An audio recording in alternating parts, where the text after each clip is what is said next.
ರಿಫಾತ್, ಏನು ಮಾಡ್ತಿದ್ದೀರಾ? ಏನಾಯಿತು? ಮ್ಯಾಮ್, ಇಲ್ಲಿ ರಿಜಿಸ್ಟರ್ ನಂಬರ್ನ ಕೊಟ್ಟಿದ್ದಾರೆ. ಈ ರಿಜಿಸ್ಟರ್ ನಂಬರಿಂದ ಆಲ್ ಡೀಟೇಲ್ಸ್ನ ನೋಡಬೇಕು. ಹಾಂ ರಿಫಾತ್, ಹೇಳ್ಕೊಡ್ತೀನಿ. ಈ ರಿಜಿಸ್ಟರ್ ನಂಬರ್ನಿಂದ ಎಲ್ಲ ಡೀಟೇಲ್ಸ್ನ 1 ಮಿನಿಟಲ್ಲಿ ಹೇಳ್ಕೊಡ್ತೀನಿ. ಬಾ.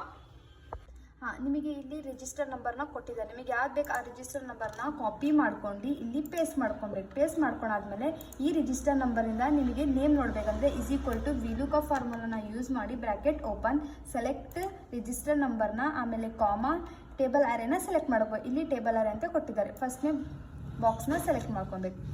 ಸೆಲೆಕ್ಟ್ ಮಾಡ್ಕೊಂಡಾದ್ಮೇಲೆ ಕಾಮಾ, ಎರಡನೇ ಕಾಲಮಲ್ಲಿರೋದು ನೇಮು 2, ಕಾಮಾ, ಗೊತ್ತಿಲ್ಲ ಅಂದರೆ 0, ಬ್ರ್ಯಾಕೆಟ್ ಕ್ಲೋಸ್, ಎಂಟರ್ ಮಾಡಿದರೆ ನೋಡಿ ಅವ್ರದ್ದು ಹೆಸರನ್ನ ತೋರಿಸತ್ತೆ. ಈ ನೇಮ್ನಿಂದ ನೀವು ಅಟೆಂಡೆನ್ಸ್ನ ನೋಡಬೇಕಂದ್ರೆ =VLOOKUP bracket open, select name, comma, table ಅರೇನ ಸೆಲೆಕ್ಟ್ ಮಾಡ್ಕೋಬೇಕು. ಯಾವುದ್ರಲ್ಲಿರೋದು? ಎರಡನೇ ಬಾಕ್ಸಲ್ಲಿರೋದು ಅಟೆಂಡೆನ್ಸ್.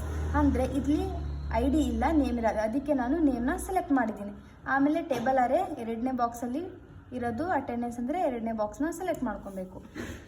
ಕಾಮಾ, ಆಮೇಲೆ ಅಟೆಂಡೆನ್ಸ್ ಇರೋದು ಎರಡನೇದಲ್ಲಿ ಕಾಲಮ್ಸಲ್ಲಿ 2, ಕಾಮಾ, ಗೊತ್ತಿಲ್ಲ ಅಂದರೆ 0, ಬ್ರ್ಯಾಕೆಟ್ ಕ್ಲೋಸ್, ಎಂಟರ್ ಮಾಡಿದರೆ ನೋಡಿ ಅವ್ರದ್ದು ಪ್ರೆಸೆಂಟ್ ಅಂತ ತೋರಿಸ್ತಿದೆ ಅಟೆಂಡೆನ್ಸ್. ಈಗ ಇವ್ರದ್ದು ಅಟೆಂಡೆನ್ಸ್ ನೋಡಾಯಿತು. ಈಗ ಅವ್ರದ್ದು ಫೋನ್ ನಂಬರ್ ನೋಡಬೇಕಂದ್ರೆ =VLOOKUP bracket open, select name select ಮಾಡಾದ್ಮೇಲೆ ಕಾಮಾ, ಟೇಬಲ್ ಅರೇ ಎಷ್ಟನೇದಿರೋದು ನಂಬರ್ ಎರಡನೇ ಬಾಕ್ಸಲ್ಲಿ ಅಂದರೆ ಎರಡನೇ ಬಾಕ್ಸಿಂದು ಟೇಬಲ್ನ ಸೆಲೆಕ್ಟ್ ಮಾಡ್ಕೊಬೇಕು. ಟೇಬಲ್ ಸೆಲೆಕ್ಟ್ ಮಾಡಾದ್ಮೇಲೆ ಕಾಮಾ, ಫೋನ್ ನಂಬರ್ 3 ಕಾಲಮ್ಸಲ್ಲಿದ್ದರೆ 3, ಕಾಮಾ, 0, ಗೊತ್ತಿಲ್ಲ ಅಂದರೆ ಬ್ರ್ಯಾಕೆಟ್ ಕ್ಲೋಸ್, ಎಂಟರ್ ಮಾಡಿದರೆ ನೋಡಿ ಅವ್ರದ್ದು ಫೋನ್ ನಂಬರ್ನ ತೋರಿಸುತ್ತೆ. ಈ ಥರ ನೀವು VLOOKUP ಫಾರ್ಮುಲಾನ ಯೂಸ್ ಮಾಡಬಹುದು.